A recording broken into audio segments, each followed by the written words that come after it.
अस्सलाम वालेकुम वरहमतुल्लाहि वबरकातुहू। मेरे मुसलमान भाइयों और बहनों, इससे पिछले वाली वीडियो में मैंने आपके सामने सलात व तस्बीह की नमाज पढ़ने का पहला और मुकम्मल तरीका बयान किया था।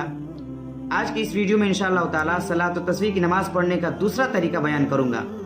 तो सबसे पहले हम सलात व तस्बीह की नमाज की नियत कर लेंगे। 4 रकात की नियत करेंगे, 4 रकात एक सलाम से। नियत करने के बाद जब हम अपने हाथों को बांध लेंगे, हाथ बांधने के बाद सबसे पहले हम सना पढ़ेंगे। सना पढ़ने के बाद फिर से उसी तस्बीह को, जिस तस्बीह को पहले वाली वीडियो में बताया गया, इससे पिछले वाली वीडियो में बताया गया, यानी सुभान अल्लाहि वल्हम्दुलिल्लाहि वला इलाहा इल्लल्लाहु वल्लाहु अकबर, इसी तस्बीह को 15 बार पढ़ेंगे। कितने बार? 15 बार। 15 बार पढ़ेंगे। 15 बार पढ़ लेने के बाद अब औज़ु बिल्लाहि मिनश शैतानिर रजीम बिस्मिल्लाहिर रहमानिर रहीम, उसके बाद सूरह फातिहा, उसके बाद कोई सूरत मिलाएंगे। जब हम मुकम्मल क़िरात कर लेंगे, क़िरात करने के बाद और रुकू में जाने से पहले 10 मरतबा फिर से उसी तस्बीह को पढ़ेंगे, सुभान अल्लाहि वल्हम्दुलिल्लाहि वला इलाहा इल्लल्लाहु वल्लाहु अकबर, उसी तस्बीह को जो पिछले वाली वीडियो में बताया गया है। अब यहाँ पर एक रकात में क़याम की हालत में कुल तस्बीहात की तादाद 25 हो जाएगी। 15 बार सना पढ़ने के बाद और 10 बार क़िरात करने के बाद 25 हो गई। अब फिर उसके बाद रुकू में जाना। रुकू में जाने के बाद रुकू की जो तस्बीह है सुभान रब्बिल अज़ीम, उस तस्बीह को पढ़ने के बाद रुकू के अंदर ही 10 मरतबा फिर से इसी तस्बीह को पढ़नी है। फिर उसके बाद रुकू से सर उठाना है, जिसको कौमा कहते हैं। समी अल्लाहु लिमन हमिदा रब्बना लकल हम्द कहने के बाद कौमा में इसी तस्बीह को 10 बार पढ़नी है। फिर उसके बाद सजदे में चले जाना है। सजदे में जाना है, पहले सजदा करना है। तो पहले सजदे में जो पहले सजदे की तस्बीह है सुभान रब्बिल आला, उसको पढ़ने के बाद सजदे के अंदर ही 10 मरतबा फिर से इसी तस्बीह को पढ़नी है।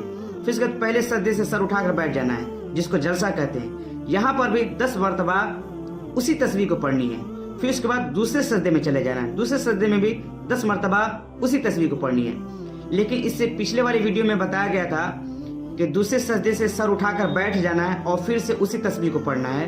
अल्लाहु अकबर कहते हुए दूसरे रकात के लिए खड़ा नहीं होना है, पिछले वाली वीडियो में बताया गया था। लेकिन ये जो दूसरा तरीका है, इसमें ऐसा नहीं करना, बल्कि दूसरा सजदा कर लेने के बाद सर उठाकर बैठना नहीं है, बल्कि अल्लाहु अकबर कहते हुए दूसरे रकात के लिए खड़े हो जाना है। इसमें बैठना नहीं है। पहले वाले तरीका में बैठना था दूसरा सजदा करने के बाद, लेकिन दूसरे वाला तरीका में दूसरे सजदे से सर उठाकर बैठना नहीं है, बल्कि अल्लाहु अकबर कहते हुए खड़े हो जाना है। और दूसरे रकात में जब हम खड़े होंगे तो सबसे पहले उसी तस्बीह को पढ़ेंगे, सुभान अल्लाहि वल्हम्दुलिल्लाहि वला इलाहा इल्लल्लाहु वल्लाहु अकबर 15 बार। उसके बाद सूरह फातिहा, उसके बाद कोई सूरत, उसके बाद फिर 10 मरतबा उसी तस्बीह को पढ़ना है। उसके बाद रुकू में जाना है। तो इसी तरतीब से पहले रकात में भी, दूसरे रकात में भी, तीसरे रकात में भी, चौथे रकात में भी। तो गोया कि एक रकात में कुल तस्बीहात की तादाद जो बनती है वो 75 मरतबा, 75 बार बनती है कुल तस्बीहात की तादाद, अगर शुमार कर लिया जाए।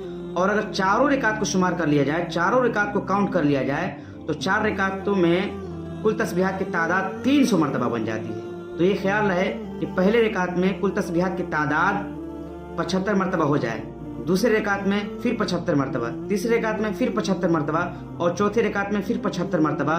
तो 4 रकातों में कुल तस्बीहात की तादाद 300 बन जाती है। तो ये दूसरा तरीका है। और पहला तरीका भी इससे पिछले वाली वीडियो में बता दिया गया है। तो आपको जिस तरीके पर सहूलत हो उस तरीके से आप सलात व तस्बीह की नमाज पढ़ सकते हैं। अब सवाल पैदा होता है कि हम गिनेंगे कैसे, इसको शुमार कैसे करेंगे, इसको काउंट कैसे करेंगे। तो देखिए, हम नमाज में जब हम अपनी उंगलियों से ऐसे ऐसे गिनेंगे तो ये अमल कसीर हो जाता है और अमल कसीर से नमाज ही खत्म हो जाती है। इसलिए अमल कलील क्या है, जब हम क़याम में होंगे तो जिस तस्बीह को हम पढ़ेंगे अपने उंगलियों से ऐसे थोड़ा सा हल्का दबा लेंगे, फिर दूसरा तस्बीह गिनेंगे तो दूसरे तस्बीह गिनने के बाद फिर से इस तरह दबा लेंगे। तो ये अमल कलील है। और अमल कलील से नमाज नहीं खत्म होती, बल्कि अमल कसीर से नमाज खत्म हो जाती है। अब कोई नमाज में ऐसे ऐसे उंगली पर गिनने लगेगा तो नमाज तो खत्म हो ही जानी है। तो ऐसे ऐसे गिनना, हल्का हल्का उसको दबा लेना है। तो ये दूसरा तरीका है। तो हमें चाहिए कि हम जिस तरीके पर अगर हमको सहूलत हो उस तरीके के मुताबिक हम ये सलात व तस्बीह की नमाज पढ़ लें। अल्लाह तबारक व ताला हम सब की नमाज़ों को कबूल फरमाए, हम सब की तमाम इबादतों को कबूल फरमाए, हमारे गुनाहों को माफ़ फरमाए। अब इस वीडियो को ज़्यादा से ज़्यादा शेयर कीजिए, लाइक कीजिए, कमेंट कीजिए। और अगर चैनल को नहीं सब्सक्राइब किया है तो तो सब्सक्राइब कर लीजिए, क्योंकि इसी तरह के दीनी और ईमानी बातें मैं आपके सामने बयान करता रहता हूँ। फ़ज़ाइल हो, मसाइल हो, दराइल हो। अल्लाह तबारक व तआला हमें इस दुनिया में अमन अमान के साथ ज़िंदगी गुजारने की तौफीक अता फरमाए। अल्लाह तबारक व तआला हम सबको नेक साले अमाल करने की तौफीक अता फरमाए। अस्सलामु अलैकुम व रहमतुल्लाहि व बरकातुहू।